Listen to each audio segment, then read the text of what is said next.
So we're in the suburbs of Dallas-Fort Worth. Youth sports is everything here. And there are not enough places for youth sports coaches to train their kids. They can't go to the gyms because the gyms just don't want them there. They don't know what to do with them. They can't go to the schools because the schools are usually practicing. And so that leaves this gap in the market. These coaches are paid between $40 and $200 an hour to do private one-on-one and one-to-group tutoring sessions. Softball, baseball, golf, tennis, pickleball, basketball, especially basketball, football, and baseball, the big three. So this will be a full court pickleball court. It's 70 by 30 feet, and it will also be a half court basketball court. The fixed hoop will go right there in the middle. The 3-point line will go here. You're gonna pay about $6 to $8 per square foot for concrete. This is 5-inch concrete.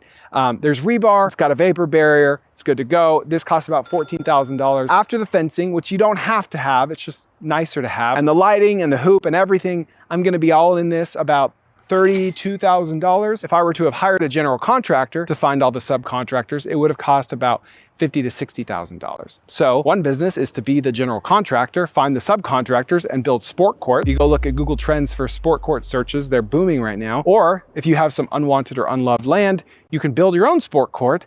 And if you build it, they will come if you use Facebook ads. They left that part out of the movie. You can't be too rural for stuff like this. You need parents that are obsessed with kids' sports, so big asterisk on this one. But if you live close enough to human civilization, this could be an amazing business that can pay you between $8,000 and $20,000 a month based on your membership fees or based on your hourly fees that you're charging directly to the tutors. This is a crepe myrtle. I paid about 30 bucks for this 9 years ago. Planted it, it's nice and big now. And this is the gift that keeps on giving because these shoots come up like once every month or so. You get about a half a dozen new shoots. Now, as long as they're not connected to the trunk and they're coming from the ground, you can transplant them into a pot. You can be patient. You can sell it for $30 to $300 years down the line, depending on how big it gets. Now, this next idea is pretty random, but hear me out. So there's this hole-in-one golf challenge in New Zealand. I posted about it a few times. They give you $10,000 if you get a hole-in-one on a floating tee that's about 80 yards out in a lake. What I already did is I took one of these, 100 bucks, to a popular park where kids are playing soccer, held up a sign that said, hey, for $3, we'll give you one shot from 30 feet to get a hole-in-one. For $5, we'll give you 3 shots. If you win $100, okay? Less than 5% of people win. It's extremely profitable. It's like a game of challenge. That's a whole other video that you can see in the show notes below. And I'm not gonna lie, I was pretty surprised to see how much money this little hack made. What's the second fastest growing sport in the world right now?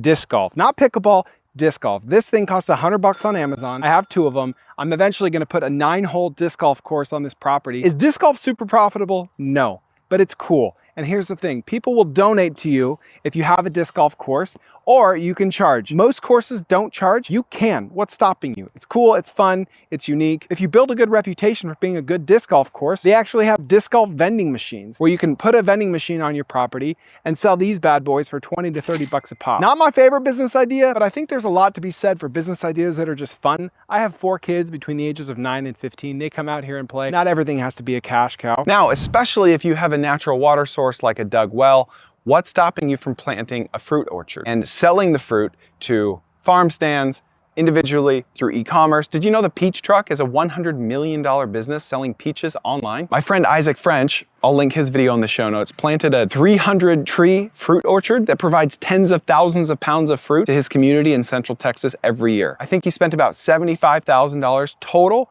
for buying the trees, the irrigation, the cement, because he has sidewalks throughout. What's stopping you from doing that? You want to do your research on the varieties that work best in your area or in your zone. You may need to cross-pollinate it sometimes, so do your own research, but orchards can actually be a lot more profitable than you might think. There are 2 different websites that allow peer-to-peer EV charging, PlugShare and EV Match. Furthermore, you can contract with Tesla to add supercharging to a property. Of course, they're only gonna wanna add it to certain properties that are off of a highway, etc. Lots of asterisks on this one. Tesla will pay entirely for all of the transformers and equipment, but they won't allow you to monetize it directly, as in you can't mark up the electricity. Now, if you do have a business, you can monetize the foot traffic, but if you pay Tesla for the transformers and all the equipment, you can mark up the electricity directly. If you add solar or other renewable energy sources, then letting electric car owners use your charger can add up pretty fast. This is actually a portable pickleball court. It weighs several hundred pounds. Think of it like a wrestling mat, but a lot thinner. It rolls out, it's got lines already on it. You're gonna see another video of me laying this out. and basically launching my business with this because it's impermanent. I can prove demand for the product before I go all in and spend way too much money renovating this building. So it's kind of cool that stuff like this exists. Does this look familiar right here? Of course it doesn't, because you were not on my Christmas card list 5 years ago when we had this picture taken. So this photographer that we used rented this old classic VW van, and she saw our property and she said, I would love to park my van in your yard and have my clients come get their Christmas card pictures taken. If you let me do that, I'll give you your pictures for free this year. That sounds like monetization. We said yes, we got our pictures taken. I got a bunch of wisecrack jokes from my friend who got the card and said, hey, you guys doing all right? Because it looked like we lived in a van. But my point is there are 5 different websites that enable you to take your property, your real estate, your building, your raw land, whatever, and as long as it's somewhat scenic, and you can make it scenic, you can add a wedding arch, you can add all kinds of things. As long as it's somewhat scenic, you can rent out that space by the minute, by the hour, by the day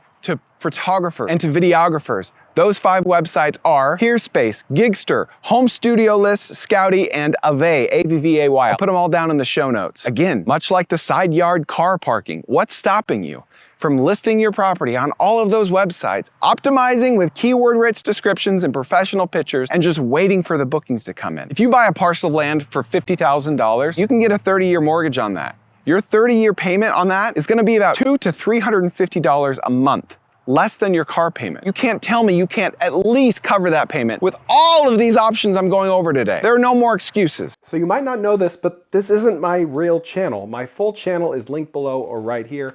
Go check that out for full episodes.